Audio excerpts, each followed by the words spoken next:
I was told to wake up when September ends, but now it's 90 degrees outside in October when it should be spooky weather. I'm Gia Lancy. And I'm Tyler Small. It was so hot in October because our fall teams are on fire. You're watching LaSalle TV's home for Explorer Athletics, SportsLine.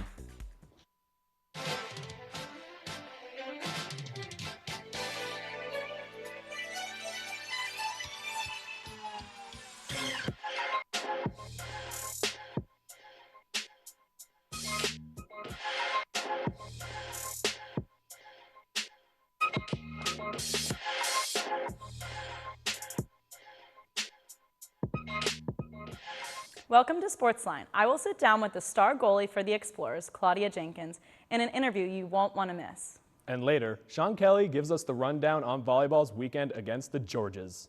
But first, let's take a look at our SportsLine top 3.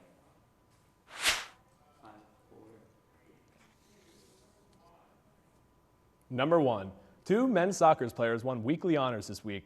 First, sophomore Omari Cotterell was named Atlantic 10 Offensive Player of the Week, along with Soccer's 6th Player of the Week. Cotterell scored the game-winning goal in overtime against Duquesne and assisted on the only goal against Howard, while freshman goalkeeper Carlos Mora earned the Soccer's 6th Defensive Player of the Week, along with the Atlantic 10 Rookie of the Week.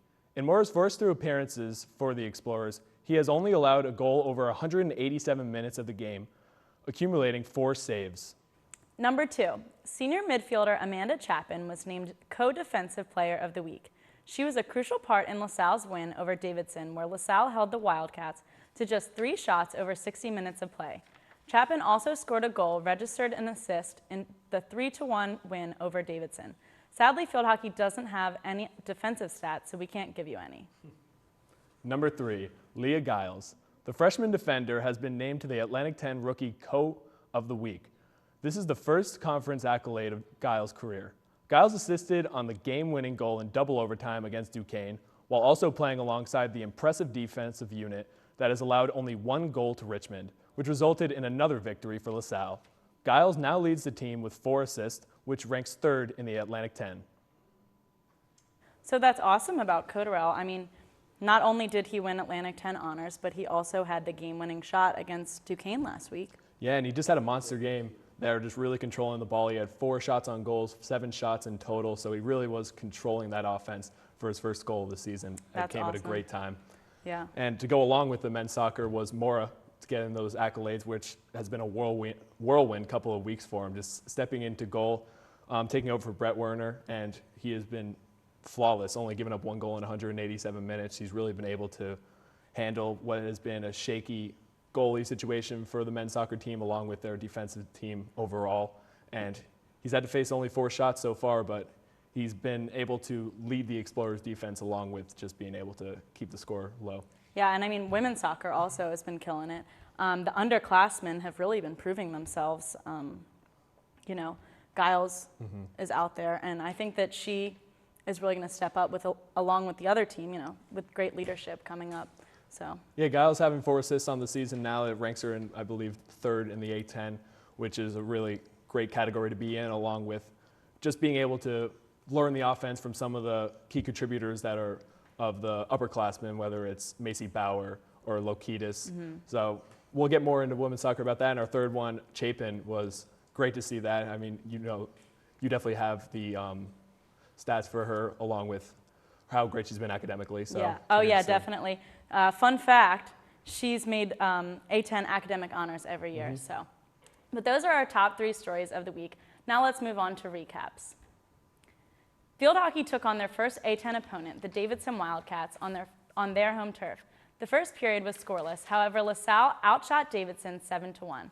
The underclassmen came through in the second period when freshman Bo Baker received a pass from freshman Hannah Yanovich to find the back of the cage to take the lead for the Explorers.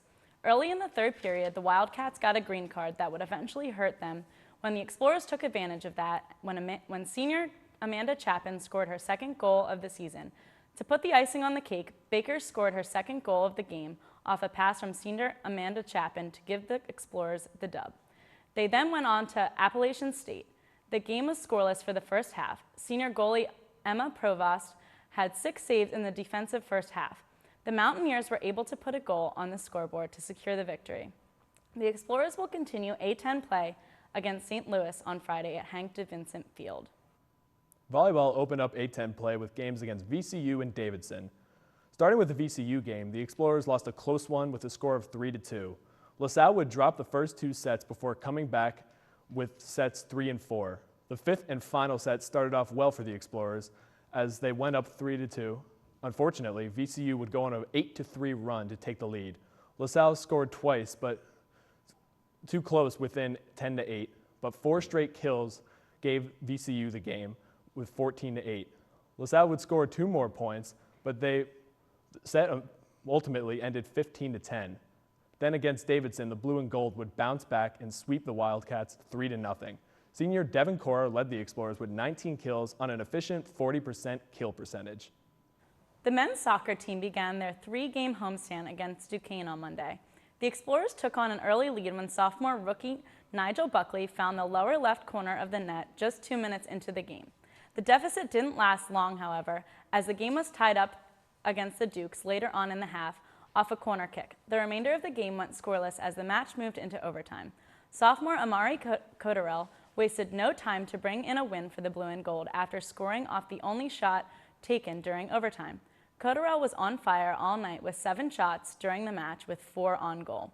Freshman goalie Carlos Mora secured his 2nd straight win for the Explorers. On Tuesday, October 1st, the Explorers took on NGIT. Miles Williams has the coverage. On Tuesday, October 1st, LaSalle went toe-to-toe with NJIT. 7 minutes into the game, the Explorers fell behind 1-0 when Renee White of NJIT converted on a penalty kick.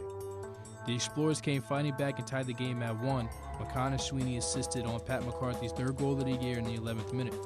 A mishap on defense gave NJIT a 2-1 lead going into the half. Coming out of the break, both teams struggled to get any momentum going, and the action was back and forth until Connor Sweeney assisted on another goal, this time coming on a corner, scored by Colin Bateman. The Explorers tied the game at 2, forcing overtime. LaSalle and NJIT had good looks on goal in both overtime periods, but neither converted on a game-winning shot, as LaSalle goalies Carlos Morris saved 3 shot attempts in overtime. The game ended in a 2-2 draw, and LaSalle now shifts their focus on getting their 6th win of the year when they take on conference opponent St. Joe's October 5th at McCarthy Stadium. For SportsLine, I'm Miles Williams. We had A10 action last week when women's soccer took on Richmond. The Explorers fell behind 5 minutes into the game when Richmond's Alyssa Walker scored her 6th goal of the season. The Explorers eventually answered back when junior Jenna Soriano came through and tied the game at 1 with a penalty kick in the 42nd minute. The second half belonged to goalie Claudia Jenkins, as she was a perfect 6 for 6 on save attempts following the early goal, as the game remained tied going into overtime. That's when senior Macy Bowers scored the game-winning goal and her 5th goal of the year, giving the Explorers their 5th win of the season, beating Richmond 2-1. Women's soccer had a conference game against Duquesne on Saturday. Greg Alston has the coverage. LaSalle women's soccer competed against Duquesne on Sunday, November 29, 2019. Duquesne scored first in the 10th minute with a goal from Dina DiBallo, and they followed up once again and scored in the 29th minute. Down 2-0, Jess Shannon scores the first goal in the 30th minute for LaSalle, assisted by Miriam Lokitis. Her goal was then followed up by Jenna Soriano on a free kick in the 32nd minute. Both teams went scoreless in the second half.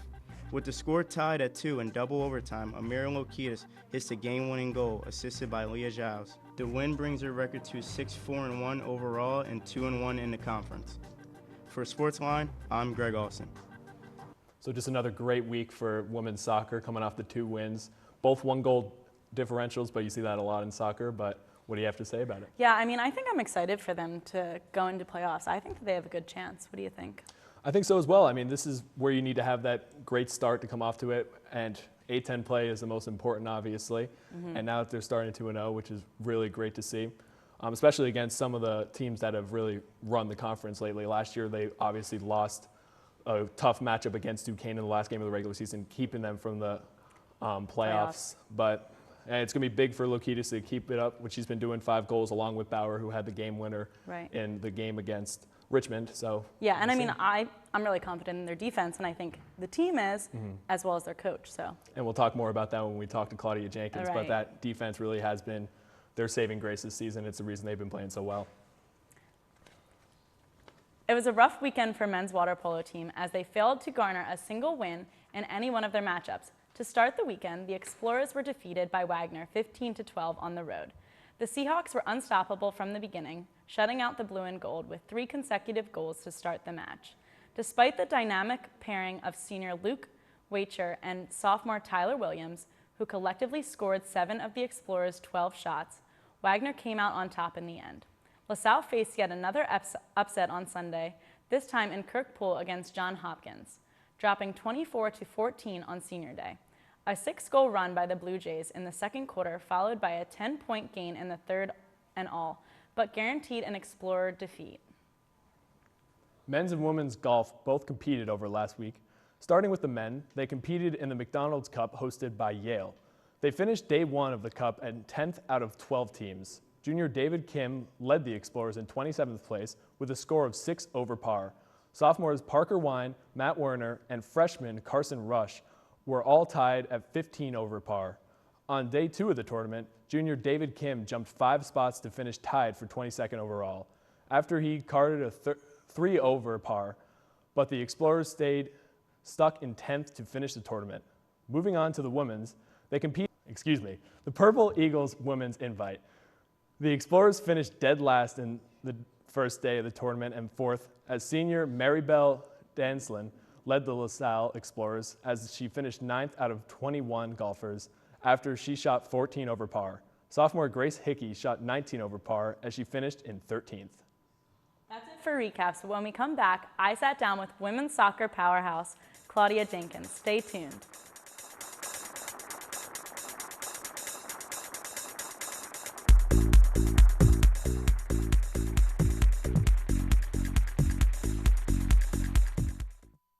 Kylie loves to an egg.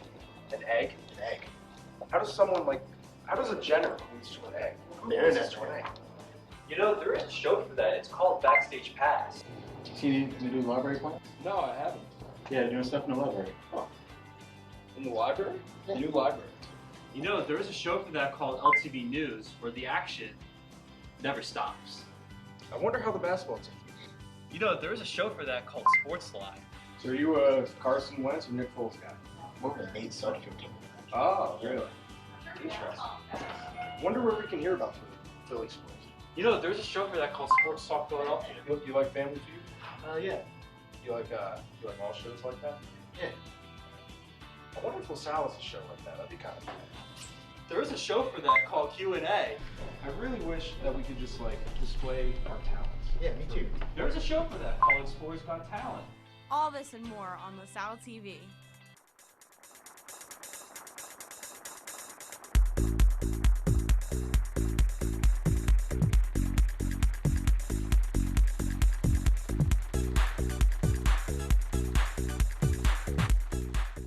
Welcome back. Earlier today, I got to sit down with women's soccer goalie Claudia Jenkins. Take a look.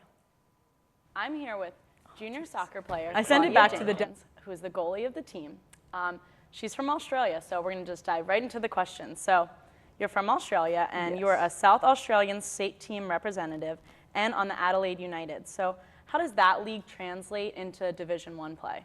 Well, when I was playing for the state team, I was actually a field player, so quite a bit different in that aspect. But I think, in terms of Adelaide United in here, here's a lot more intense and packed into, it's very consistent with the time, whereas back home we don't have a lot of opportunities to practice all year round at a later level, whereas here it is all year round, so it's a lot better on the long term. Right, right. So how did you become a goalie? Well, so I was playing on field and it was in the middle of a game and both our keepers got injured. One had a broken wrist and then somebody had an injured ankle, and they kind of just tossed me in goal from playing right wing. And then I ended up taking their places as our representatives for the national team competition. Okay. So yeah, and then they just didn't let me out and now I'm here. That's so funny. So what year did that happen in your career? So I was 16. Okay. Yeah. Okay, cool. So when you won the Women's National Premier League Cup final in 2016, how was that journey similar to winning the Atlantic 10 championship with LaSalle? So when I was playing back home, I was a full-time player, so it was pretty epic journey. Like we had a really good squad, and here, like as a freshman, it was just so like amazing to kind of watch, and like the leadership of the group as well. So I didn't get many minutes, but to have like somebody to look up to kind of in that aspect and something to aspire to like my playing years, I think that's something that like has been a real driver for me now, is that I want that again. Right. So, yeah. Cool. So this season, how does it feel to be the sole goalie and lead one of the best defenses in the A10? I mean, it's really helpful that we do have a really good back line. There's no like weak links or anything like that. They're really just a solid group of girls. And I think we've also got a really good chemistry together, and like we played together last year as well. And even Leah Giles kind of slotting in on that right spot, like she has been tremendous for our team. So it's been really good. I really like the back line. Yeah, so your coach was saying that he really believes you guys have one of the best defenses in the A10. Do you agree? Oh, 100%. There's just talented, and like even if there's players out, we've got players that can slot in that will fill those gaps straight away. Okay, cool. So what do you think's your biggest downfall from the team? I think at the moment, like we're able to get these wins. Like we've had 2 overtime wins, but we're letting. I think it's just lapses in concentration that's kind of just like punishing us. But the fact that we can will ourselves back into the game, we've come back like from 1-0, 2-0 to win games in overtime. So I think we've got the will, we've got the desire and hunger. I just think it's those small lapses in concentration that are really like hindering our abilities at the moment. But I think that'll just come. Okay, yeah, so you're 7th in saves in the A10 right now. Do you view that as a personal goal of yours, or how do you feel about that? I would like to be number 1 in saves. I mean, I think it's not something I usually keep track of, but kind of at the end of the season to like compare seasons and stuff like that, I'd like to, it's something I try to improve each year, and hopefully with more clean sheets, it might bump up a few numbers, hopefully. You guys are currently 4th in the A10, so what do you think the rest of the season's going to look like since it's coming to a close and we're going to playoffs soon? We've got a few tough games coming up. We've got VCU tonight, a very strong side team. We've got St. Joe's, a rival, and then St. Louis. So 3 really tough games like in a row. But I think now that we've got some players coming back from injury and stuff like that, we've got a little bit more depth. And I 100% believe this team can make it to A10 finals and take home hopefully another A10 championship. Awesome. Best of luck for that. But so yeah, I know that there were a lot of injuries. So how do you think you guys did overcoming all of those? So we had like at one point, I think we had 9 players injured. So like starting with a squad of 28 and then dropping down to something like 20, 21, where 4 of our healthy players are goalkeepers. It's kind of like, it has been rough, and we've just had to kind of taper people's minutes in like training sessions. But other than that, like those who needed to step up have stepped up tremendously and really impacted the game when they needed to. So I think we're doing all right, and as we're getting like more players back, it's just better for us with our depth and stuff like that. But you know, we've still come through, which is good. Nice. So you are a student athlete. So what's your major here at LaSalle, and what do you think about doing with it? So I'm psychology and English. I'm not entirely sure what I want to do with that. That's okay. I just really like both subjects. I think I'm probably going to have to do grad school with psych. I'm not sure if I'm going to go home or stay here. We'll take that as it comes. Okay. So, and do you think that you'll continue with your soccer career, or do you think after LaSalle it'll be done?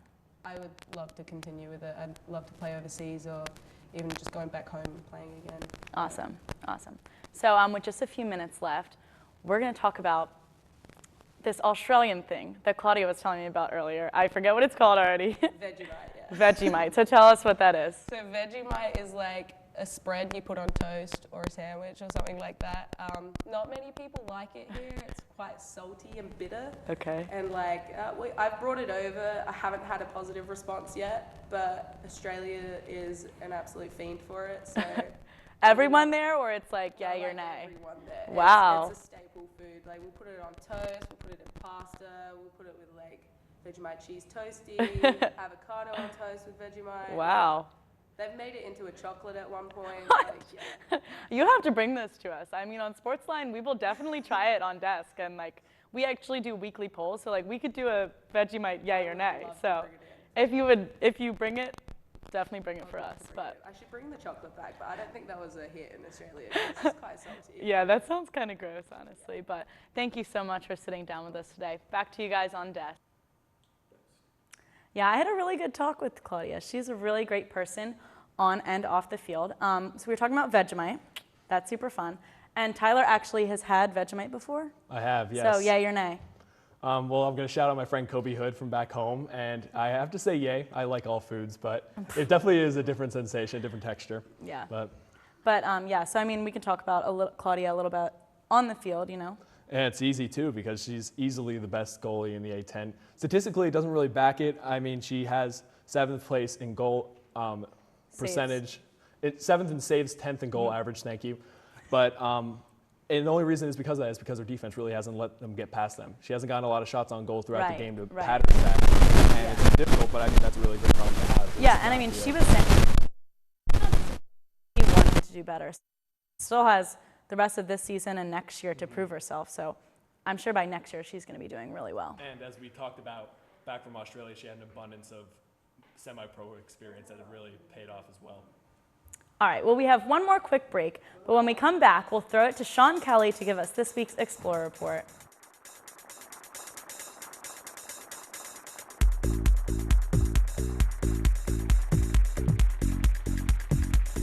Oh my God, I swear, these sports show hosts just get dumber and dumber as time goes on. Like, I can't believe people are actually paid money, real money, more than what I make at my job to say this stupid stuff. Like, I can't believe this crap. Oh my gosh. I'm about to lose it. I'm about to lose it. Like, this is just, how can they even, Hey, what you doing? This stupid sports show. These people have no idea how the game of basketball is played. Not at all. Hey, you're not you when you don't watch LaSalle TV. Here, let me show you. Have much more left, but the only reason why for everyone else it's a one-year rent. But Philadelphia here on the South TV. I'm your host, all that comes. You better know. Better. You're not you when you're not watching LaSalle TV. To stay up to date, follow us on Twitter, Facebook, and Instagram.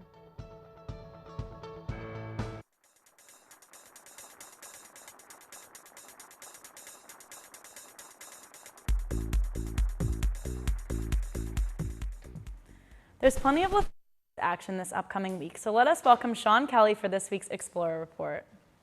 Thanks, Gia. In this week's Explorer Report, the women's volleyball team returns home to Tom Goal Arena to host the two Georges of the A10 Conference, George Mason and George Washington.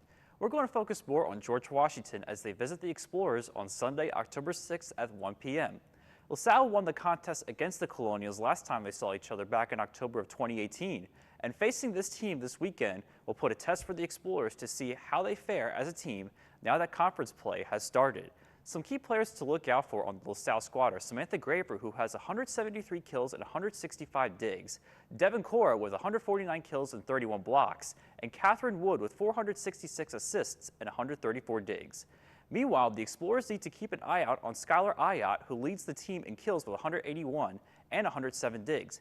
Patty Valle has 103 kills and 45 blocks. Some keys to an Explorer win include having clear communication among all players and to establish some momentum by going on some runs. Yeah, so they've been struggling a lot with non-conference play in the previous years, but you know, A10 play is always going to be tight and they're always going to be competitive, so I don't know, we'll see. Yeah, and they have to feed off of last year's playoff energy where they got as far as they have in recent history. So it's going to be big for them to come up with these A10 wins to get them above 500. They're just a game under it right now. This George Washington matchup could even them out. So that's going to be big, and it's going to come down to that great offense that they have of Graver, Cora, and Osborne. Right. And I mean, Wood has 466 assists on the year, so she's really been able to evenly disperse it to all three of them, with Graver leading the team at 173 kills, along with 165 digs. She's really taken a huge step up in absence of some of the seniors they've lost. And so they've had really good leadership, you know what I mean? So, I mean, Wood's been killing it all 4 years she's been on the Explorers, so. Yeah, and then it comes back to the back line of Hess being so great with 205 digs on the season, along with 14 service aces. So it's going to be a full team effort, and A10 is going to be a lot more manageable than this non-conference games. They've had to face a couple top-tier opponents in the Division I. So it'll be interesting to see where they turn out throughout the playoffs. All right, well, let's see what Sean's pick is. I'm going for a clean sweep by the Explorers, 3-0 against the Colonials. Thanks, Sean. Now, I have 3-2 along with you, Gia. Yep. We both think that it's going to be a very tight game. It's going to come down to 5 sets. But again, I see that Explorers, especially at home, being able to overcome a great George Washington team, along with just being able to capitalize in their opening games for the A10. Yeah, especially A10 play. You know, it's always going to be close. So we'll see. Yeah, I mean, and just besides that, another big key contributor that we're going to need to see is Edgington. Edgington was huge last year, and she's kind of had a slower start to the season. She has 98 kills, where she's, I think, 6'3", 6'4", just great leaping ability, really athletic, probably the most athletic on the team. Really going to have to see her step up, and I'm excited for her to have a big game and be the key contributor in this one. Okay, well, that just about wraps it up for us this week. If you can't make it out to see the Explorer Report, be sure to tune in next week for our coverage. Keep up with this weekend's other sporting events by visiting goexplorers.com or check out this week's edition of The Collegian. Also, check us out on Facebook at facebook.com/LaSalleTV and on Twitter and Instagram at SportsLineLTV. Be sure to answer this week's poll of who can eat a tasty cake faster, me or Gia. It's obviously me. It's me. For Sean, Greg, Miles, and our Sportsline team, I'm Gia Lancey. And I'm Tyler Small. Thanks for joining us, and we'll see you at the game.